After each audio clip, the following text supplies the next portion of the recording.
Minha diretoria, deixa eu falar uma coisa com vocês hoje, é o seguinte, você tá atrasando aí a parcela do teu carro, tá com um carro parcelado e sentiu que não vai dar para pagar, a pandemia te deu uma ferrada aí? Então é o seguinte, ó, clica aqui embaixo nesse link, esse link não vai nem para um site, eu reviso hoje, vai direto pro WhatsApp e você vai direto abrir uma conversa com o WhatsApp e poder falar para eles qual que é a tua situação e eles vão te orientar, te dizer o que dá para fazer, o que não dá. Talvez sua dívida possa ser reduzida em até 70%, ao contrário do que você imagina, tem outras formas, outras soluções. Consulte os caras que eles vão orientar você melhor, tá bom? Mas não passe esse perrengue sozinho, não. Consulta aí sempre uma assessoria para você ter essa noção do que fazer nesse momento difícil aí, tá? Gente, vamos falar do Flamengo hoje, que é o seguinte. Eu tô razoavelmente incomodado em ter razão. Pelo seguinte, eu sempre fui taxado muito aqui no Rio de Janeiro como flamenguista, né? Porque eu tenho uma relação com a torcida do Flamengo e com o Flamengo que sempre foi muito de admiração pelo fato do Flamengo ser o extremo oposto do São Paulo e muitas vezes conquistar um resultado semelhante. Então eu sempre achei isso muito maluco, eu sempre admirei isso, que eu falava, pô, o São Paulo quando ganha, né? Meu time quando ganhava, né? Porque agora. Você justificava muito fácil, né? Todo mundo falava muito fácil, o São Paulo ganha porque ele manteve o treinador, porque ele tem um refis, porque ele tem um CT, porque ele tem um estádio próprio, porque ele é muito organizado, porque ele não se mete em polêmica, porque ele apaga em dia. Todo mundo entendia porque o São Paulo ganhava. E aí os títulos do São Paulo sempre foram justificáveis. Então sempre foi muito fácil entender esse ponto. Só que o futebol me ensinou através do Flamengo que às vezes eu via esse time com a maior torcida, com o estádio lotado, com a imprensa inteira falando dele. E eu lá em São Paulo, pequeno, falava, mas por quê? Mas se ele não tá ganhando, por que tá acontecendo?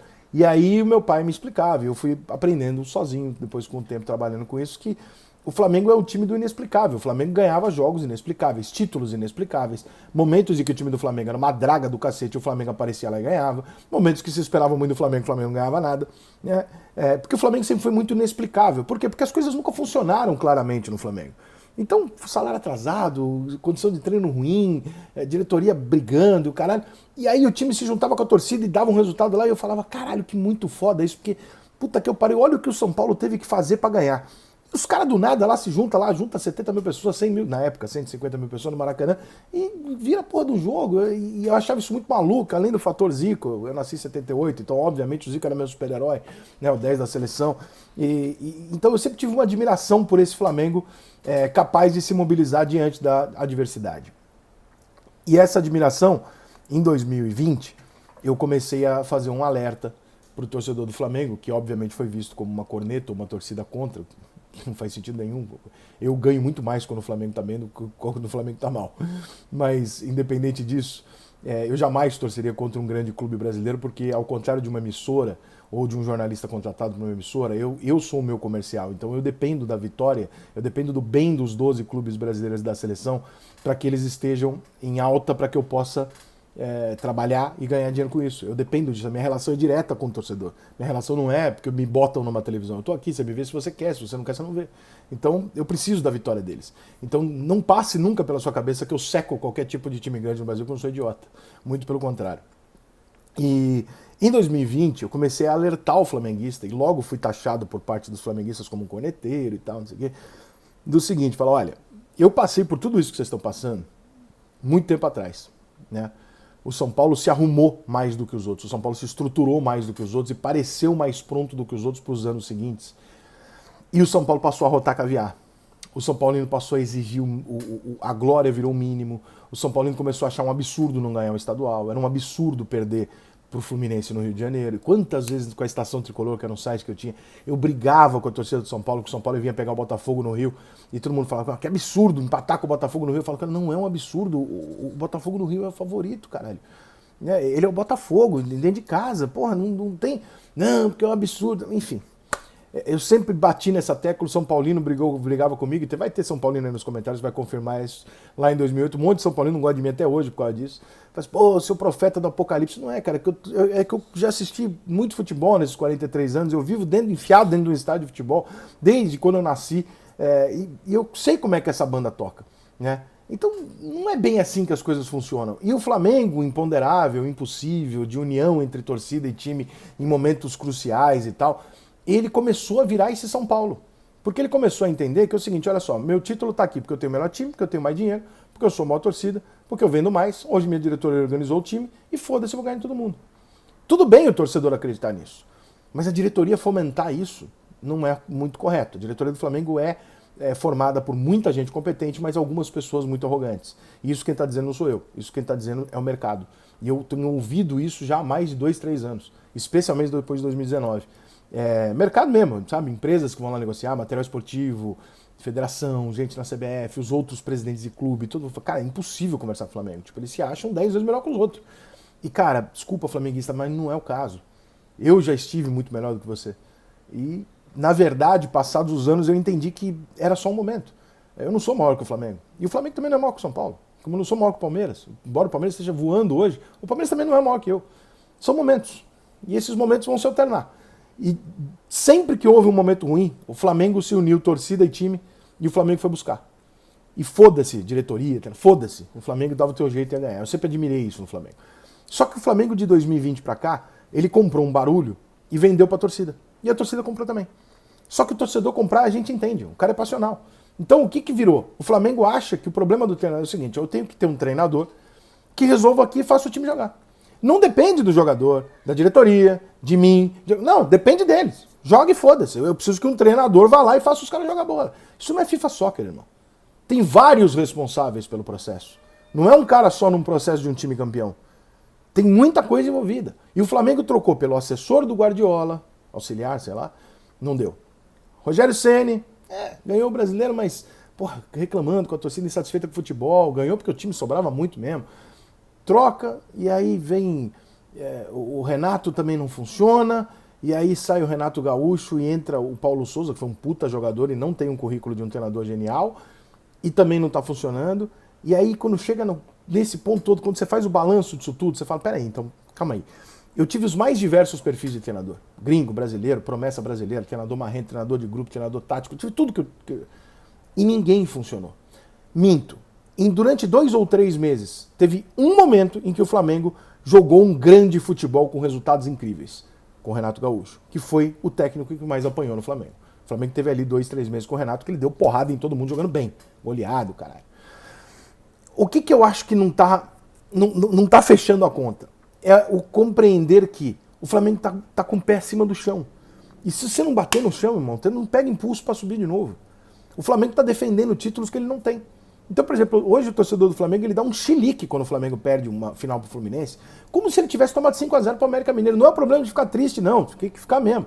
O problema é em considerar isso um tremendo absurdo, sendo que o Flamengo diversas vezes foi campeão em cima dos outros com um time muito inferior. Por quê? Porque é clássico, porque a graça é essa. Né? Então você fica puto, é uma coisa. Você transformar e levar ao torcedor a imagem de que isso é inconcebível, é você tirar o futebol de um cenário onde o Flamengo sempre se encaixou. O Flamengo sempre foi esse time. O Flamengo é a prova existencial de que o futebol não necessariamente é uma ciência exata, de que você pega o número de investimento, tal, não sei o que, e dá o título. Não é isso.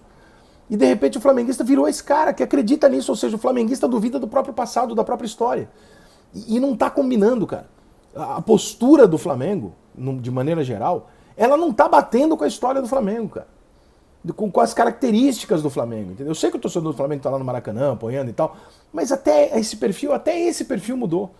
Né? Então, em vez de ficar procurando, e eu acho que pode até demitir o Paulo Souza, não tem problema nenhum, tá? Não é ele o salvador da pátria, nem o pior problema do Flamengo. Eu acho que o Flamengo devia cobrar de uma outra forma. E a primeira forma, talvez, seja fazer o que o Flamengo fazia de melhor. Que mesmo sem perceber, era o seguinte, ó, nós estamos com uma puta de um problema aqui, a diretoria pensa uma coisa, o elenco tá com um problema, o treinador, puta merda, salário atrasado. Vamos fazer o seguinte, foda-se quem é contra quem, junta todo mundo aqui, é Flamengo e vamos embora. E o Flamengo ia lá buscar o resultado. Hoje o Flamengo tá tão cheio de coisas boas que os próprios flamenguistas não conseguem se reunir na mesma causa. Você vê que dentro da diretoria do Flamengo é claro que, eu conheço os caras, é claro que cada um pensa uma coisa, tá nítido isso. E tudo bem cada um pensar uma coisa, mas a direção tem que ser a mesma. E não parece o caso. E a torcida espera uma coisa que a diretoria prometeu lá atrás, que hoje ela não consegue cumprir, e é muito fácil para uma diretoria que meteu na cabeça do flamenguista que ganhar todos os jogos era o mínimo, era o normal, e que perder para um Internacional em Porto Alegre é uma vergonha, de que perder para o Corinthians é uma vergonha, de que ser eliminado para o São Paulo é uma vergonha. Se você comprou isso, desculpa, cara, você tá sendo arrogante e fora da realidade. Porque essa não é uma vergonha. Como nunca foi uma vergonha perder para o Flamengo no Maracanã, mesmo se tivesse o Walter Minhoca jogando no Flamengo. Nunca foi. E tomara que nunca seja. Agora, tudo isso que está acontecendo hoje é muito fácil para a diretoria apontar para o técnico. Ela vendeu junto com a ilusão da torcida. Agora a gente ganha tudo, agora a gente é foda, a gente é... E aí o Flamengo não consegue ganhar. E aí, claro que para a diretoria é mais fácil, deixa na bunda do treinador, né? Treinador que não dá certo, é o Jesus que é o pica, foda-se. É isso. Ainda mais agora que ele tá no Fenerbahçe. Deixa, foda-se. Eu vou trocar e vai ser sempre treinador. Não é, cara. É diretoria, é mentalidade coletiva, torcida, time, jogador, comissão, treinador, é tudo. O Flamengo não está se encaixando num todo. Não tem uma área que está voando pra caralho e a outra não tá funcionando por causa de um cara. Não adianta massacrar o Paulo Souza. Pode trocar. Eu não acho ele bom pra caralho, não. Pode trocar. Só que o outro que vier vai ser também a viúva do Jesus. Será que o Flamengo não tá arrumando no cargo de treinador a mesma coisa que ele arrumou durante décadas com a camisa 10? Todo menino loirinho, branquinho, que nascia com talento no meio campo do Flamengo era o novo Zico. Nenhum deu certo. Vai ser agora todo treinador que chegar aqui vai ser o novo Jorge Jesus?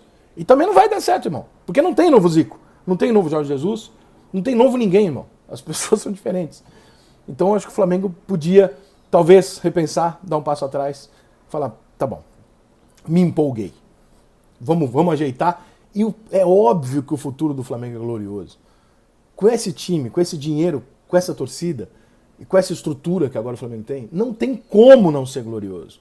Mas não dificulta, gente, facilita. Porra, parece que o ego ficou maior do que a conquista. Isso não faz, não cabe ali, cara. No time do povão, não cabe, não tá batendo, irmão.